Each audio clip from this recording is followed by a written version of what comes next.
नमस्कार, city post live देख रहे हैं आप और मैं हूं आपके साथ उत्तम झा। देखिए, पटना के गांधी मैदान में मौजूद है हम और टीआरई 4 को लेकर जो बड़ी बैठक जो है वो आयोजित आज की गई है। क्या कुछ मुद्दा रहा है, क्या कुछ लोगों का मांग है, ये जानने का प्रयास करेंगे। क्या कुछ कहिएगा, बड़ी बैठक हुई है। बैठक में हमारी जो टीआरई 4 के नोटिफिकेशन को लेकर मांग है और बेहतर सीटों पर नोटिफिकेशन जल्द से जल्द आना चाहिए। अगर 7 फरवरी तक आ जाती है तो अच्छी बात है, नहीं तो 7 फरवरी के बाद ये अभ्यर्थी रोड पर उतरने के लिए तैयार है, क्योंकि ये लंबा संघर्ष है। रोज शिक्षा मंत्री जी बोलते हैं कि शीघ्र जारी होगा, शीघ्र जारी होगा, और शीघ्र का अर्थ ही समझ में नहीं आ रहा है शीघ्र होता क्या है।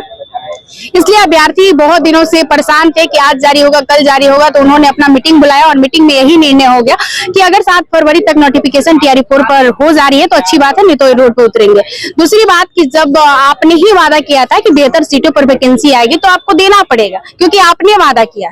हमने रोड पे तो आप लोग हमेशा उतरते हैं, फिर लाठी डंडा, वाटर कैनल सब चलने लगता है। जी बिल्कुल चलता है, वो सरकार की तानाशाही है, लेकिन बात भी मनवा ही लेते हैं लोग, लाठी खाकर और वाटर कैनन का प्रयोग जो भी करवा कर या जेल जाकर, लेकिन हमारा जो बात है वो मनवा लेते हैं।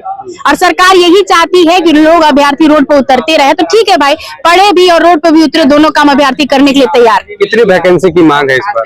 उनका कहना था 1 लाख प्लस सीटों पर, और हम भी चाहते हैं कि जो आपने वादा किया उस वादे से मुकरिए नहीं। बिल्कुल। क्या लगता है पूरा होगा मांग? बिल्कुल पूरा होगा।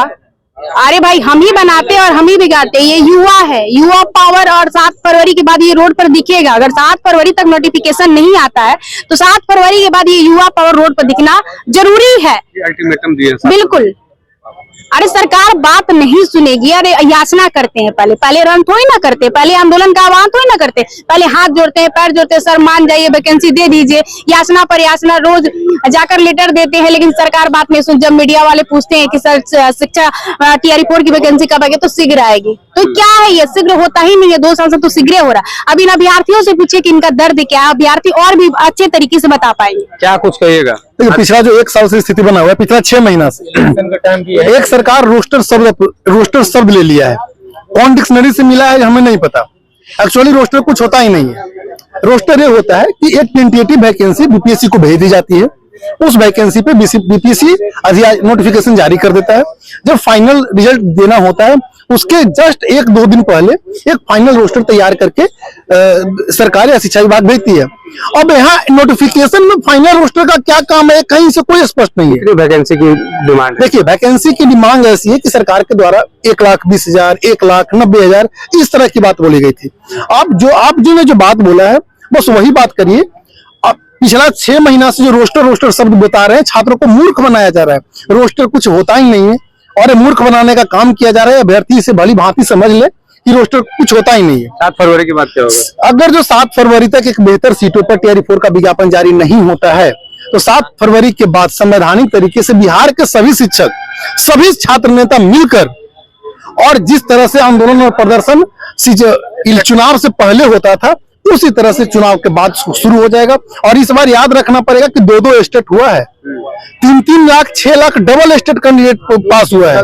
आप ज्यादा विलंब बहाली में नहीं कर सकते हैं, या तो आपको मनसा नहीं है बहाली देने का।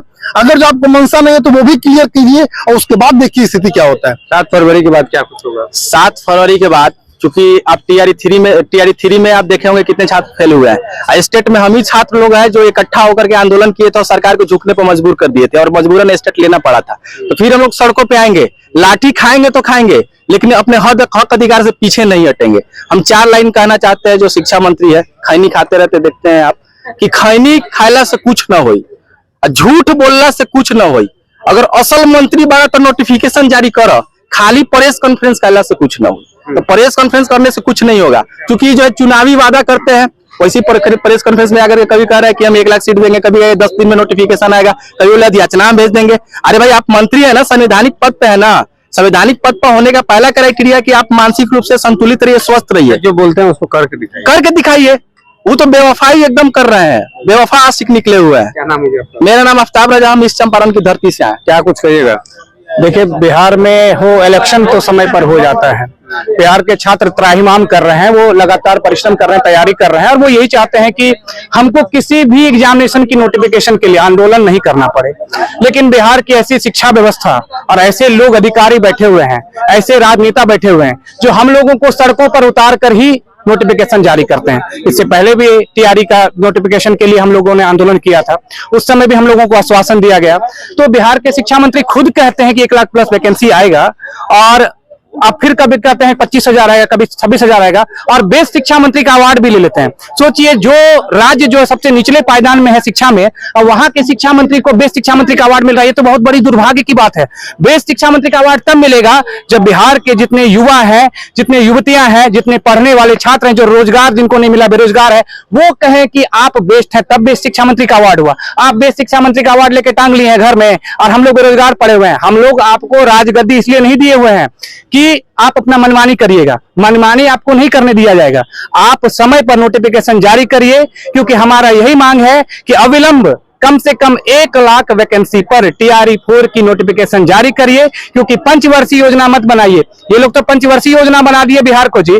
5 साल हम लोग पंचवर्षीय योजना पढ़ते हैं, और बिहार में किसी भी नोटिफिकेशन को जारी करने के लिए 5 साल लग जाता है, यानी प्रैक्टिकल करवा लेते हैं। अब प्रैक्टिकल करवा लिए, सब चीज तो करवा ही लिया, अब नोटिफिकेशन जारी करिए। हम लोग एग्जामिनेशन देकर एक अच्छे शिक्षक बनकर, जो बिहार को हमने पढ़ा है, जो बिहार को हमने सींचा है, जो बिहार को हमने देखा है, जो मगध को हमने पढ़ा है, जो पाटलिपुत्र को हमने पढ़ा है, वैसे शिक्षक बनकर हम भी वो बिहार को बनाने में अपना योगदान। क्या लगता है सरकार जो है, जो हम लोग का मंशा है कि वैकेंसी आए, शिक्षक बने, खड़े उतरेगी इसमें? देखिए, सरकार को करना तो पड़ेगा ही, क्योंकि ऐसा नहीं है कि बैठे रहेंगे, क्योंकि संवैधानिक तरीके के संविधान को वो भी मानते हैं और संविधान को हम भी पढ़ते हैं। तो संवैधानिक तरीके के संविधान की विफलता नहीं कर सकते हैं, संविधान का सक्सेस ही होना चाहिए। डॉक्टर भीमराव अंबेडकर ने संविधान को जो लिखा, तो वो ऐसा नहीं लिख दिया कि कोई भी अपने राजगद्दी पर बैठ के मनमानी करेंगे।